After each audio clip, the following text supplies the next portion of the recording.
Hello, this is Tara, and welcome to Tara's Mental Calibration. Disclaimers and trigger warning. So, I am not a licensed professional by any means. Anything I talk about is about my own experience. I am currently in trauma therapy, have been for the past 4 years, and it's ongoing. So, what you hear me talk about is what I am unfolding as I go along. Take only what resonates with you. You can tell I used to be a tarot card reader, which I'm thinking about going back into, and leave what does not fit your life. Please keep in mind that anything I talk about could be triggering um, to you personally or about a situation that I talk about. So, with that being said, I am going to talk about today creating your own life through trauma. I'm going to start this off with how I woke up this morning. I woke up this morning feeling really depressed.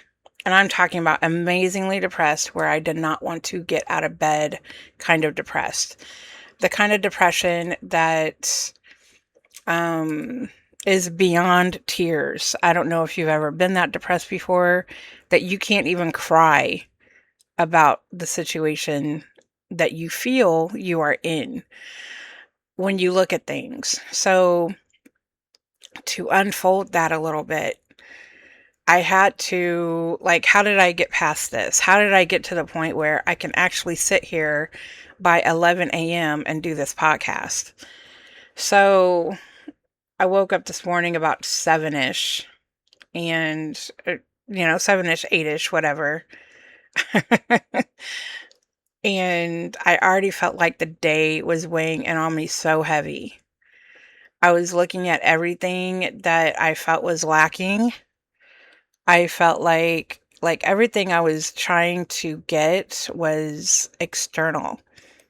I've come through a lot of trauma. I have had a lot of bad relationships. I have a hard time trusting my life now without all of that.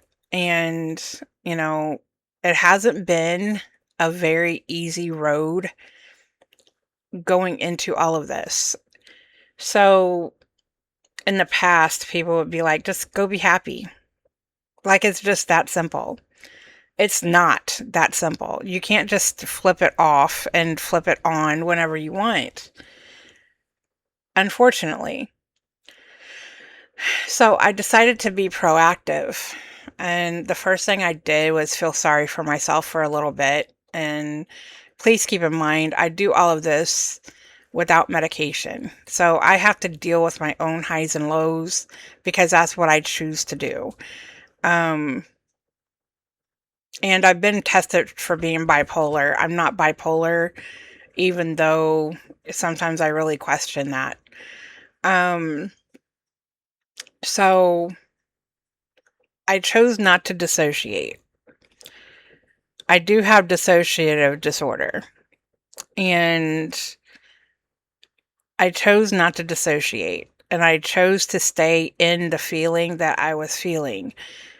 First, I was asking, was this mine? Is this mine? Look at everything around you. What feels depressing in your current life?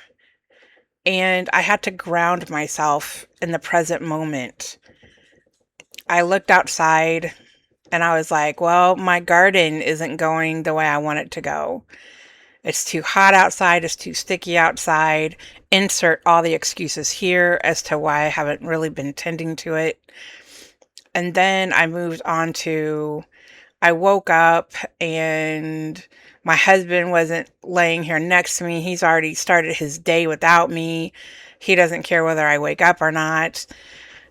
And, you know, I'm not feeling very loved and appreciated right now.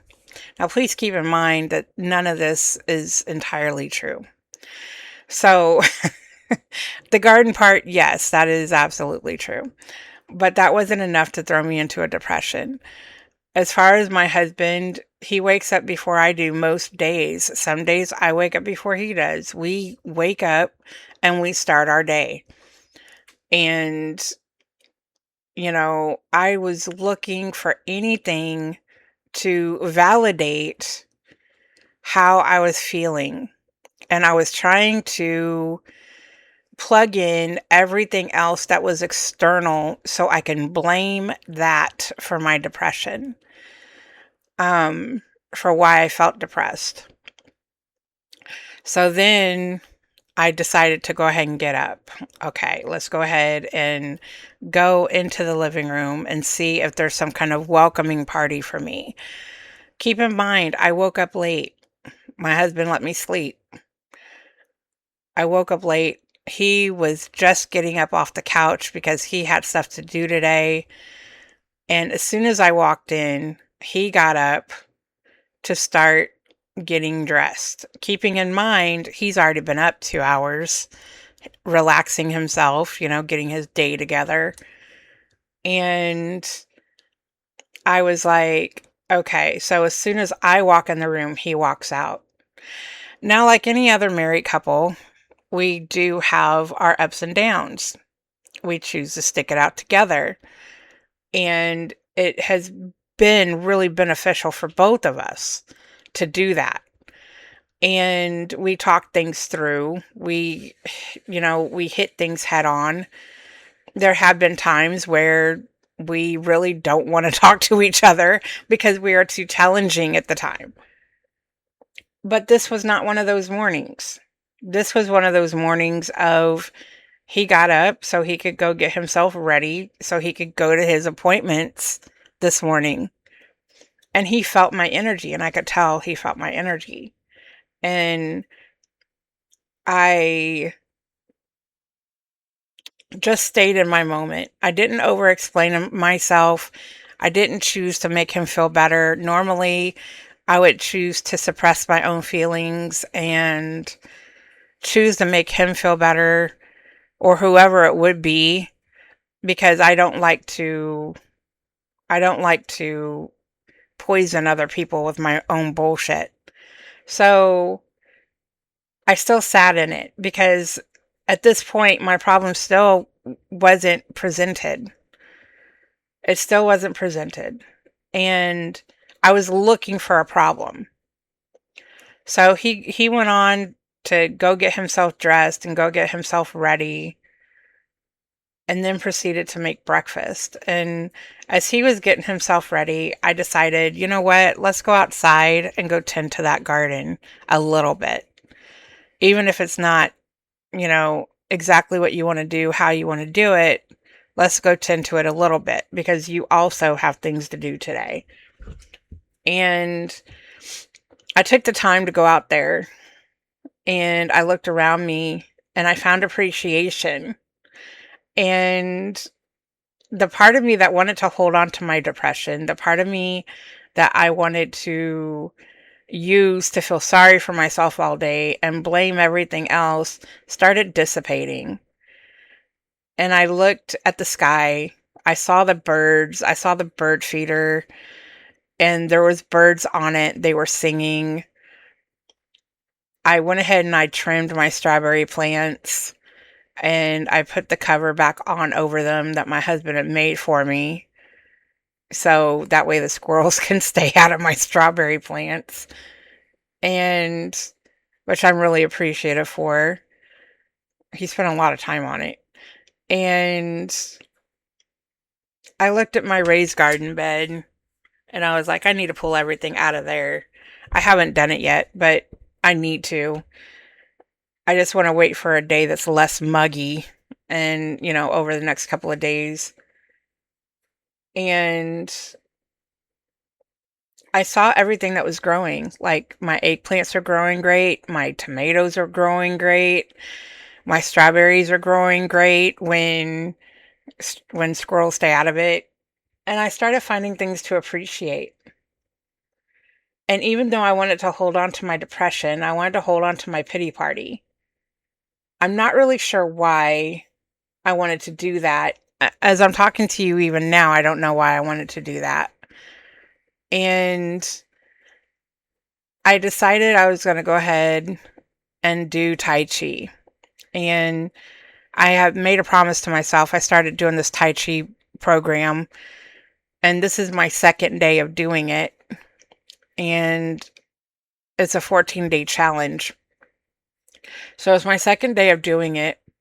And I told myself I'm not allowed to have coffee until I drink 1 bottle of water, possibly 2, do my Tai Chi, and then I can have coffee. And so I went ahead and I did my Tai Chi. I lit a yellow candle. Yellow means happiness.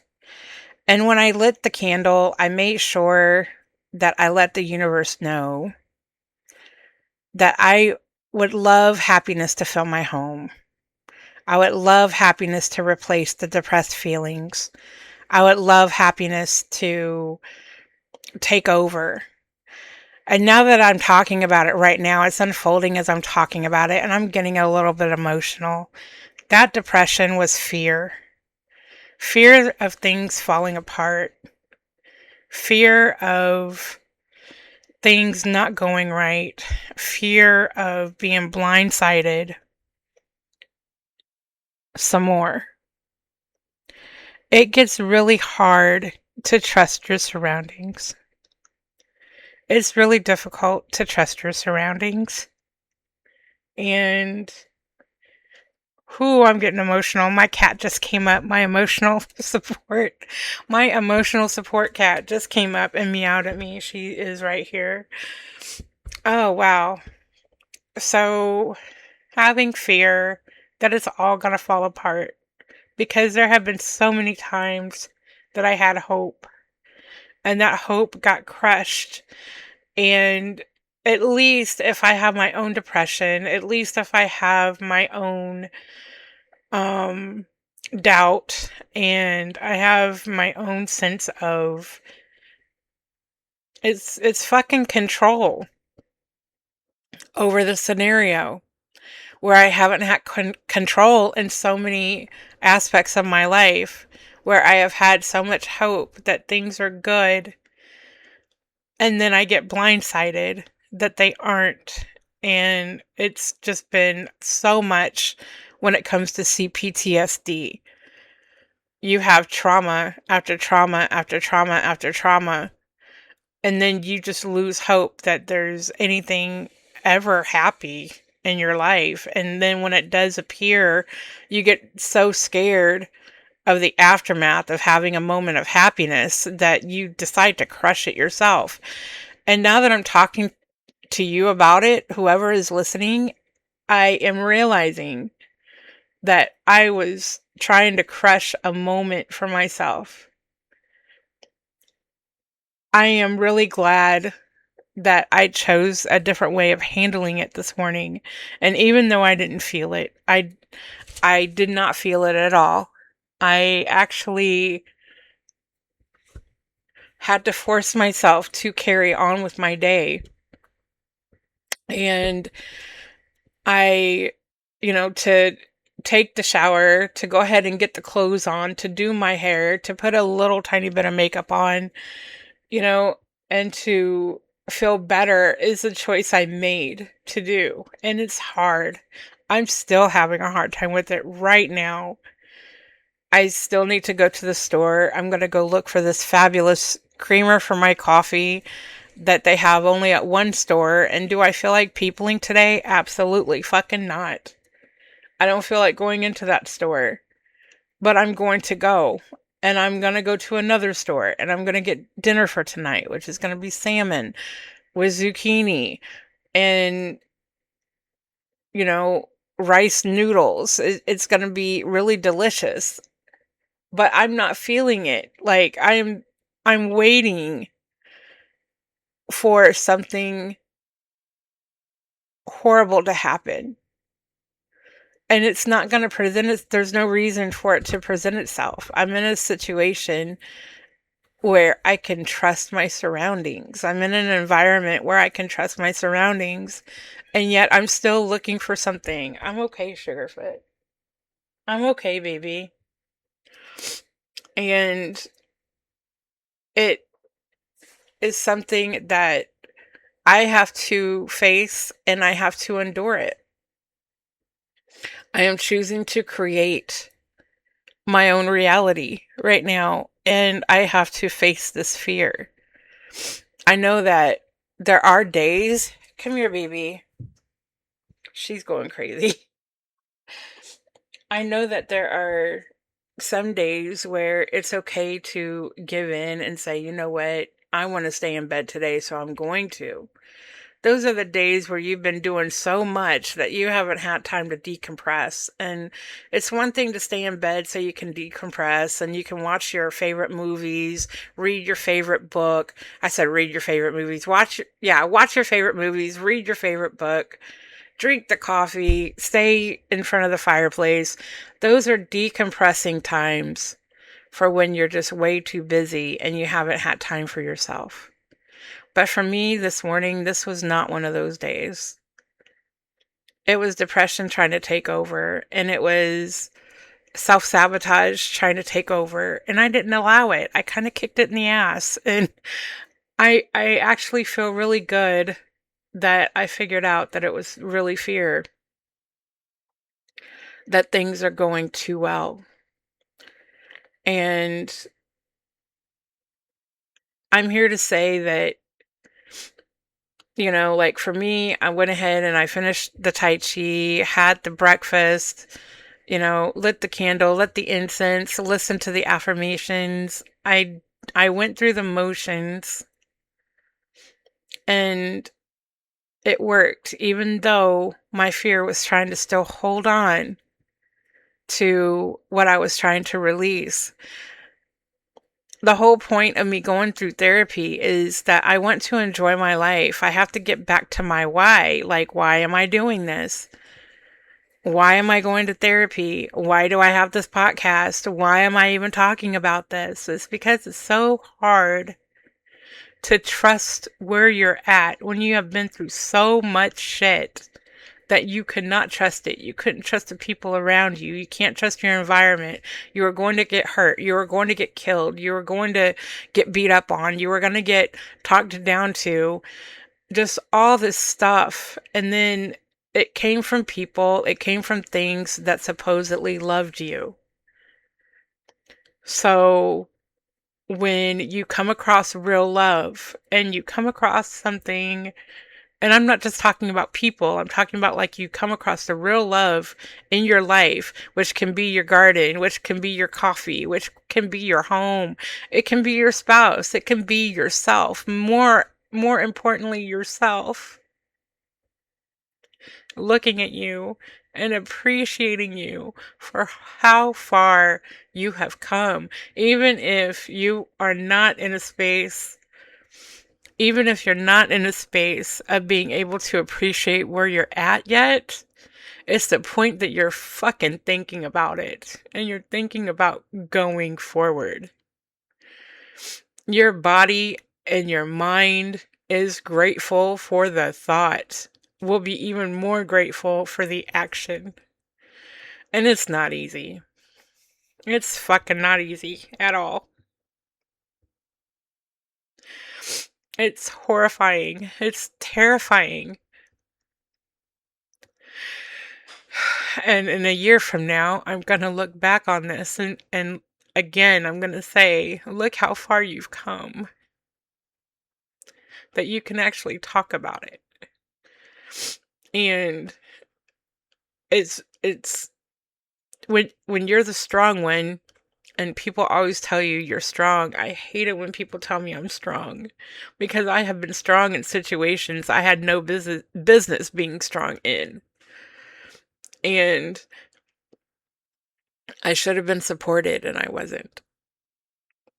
So now I am supporting myself and being there for myself. And when I have moments like this, and people are like, oh, you're strong, you'll get over it, you'll get past it. That's so invalidating. And every time somebody tells me that, I want to say, fuck you. Fuck you for telling me that, because I don't need to be strong right now. I need to give in and see why this keeps being a weakness for me. I need strength right now. I need support. I don't want people to fix things for me. I just want the support while I fix them for myself. And, this has been a huge, huge wake-up call. And I'm glad that I have the opportunity to use my voice. And I do it for me. I do it for me. For once, I'm like using my voice for me, and I get to look back on my podcast and listen to the things, and I get to do all of that. I'm trying my best to get back to what I love, and it's always been me. So when you have those kind of depressed days, I truly recommend getting a therapist. I truly recommend taking hardcore looks at yourself. You can't get better if you don't know what's sick. And you can't get stronger if you don't know what's weak. And it's a journey, it's a process. It's not easy. But it's so fucking worth it. It is so worth it. And so ending the podcast for today, if you want to email me, tell me what you think, tell me what you go through. My email is Tara's Mental Calibration, all one word, no spaces, no underscores, nothing. It's just Tara's Mental Calibration at gmail.com. I'm sending you a bunch of love and light. As soon as I get off here, I'm going to go to that grocery store and get things going so that way I can study and understand more about mental health. It's kind of funny that I take psychology, not to help other people, but to understand myself even more. Right now I'm taking positive psychology. I already took intro to psychology. So it's really for my understanding of myself. So anyway, I will talk to you next time. I'm sending you a bunch of love and light. Bye.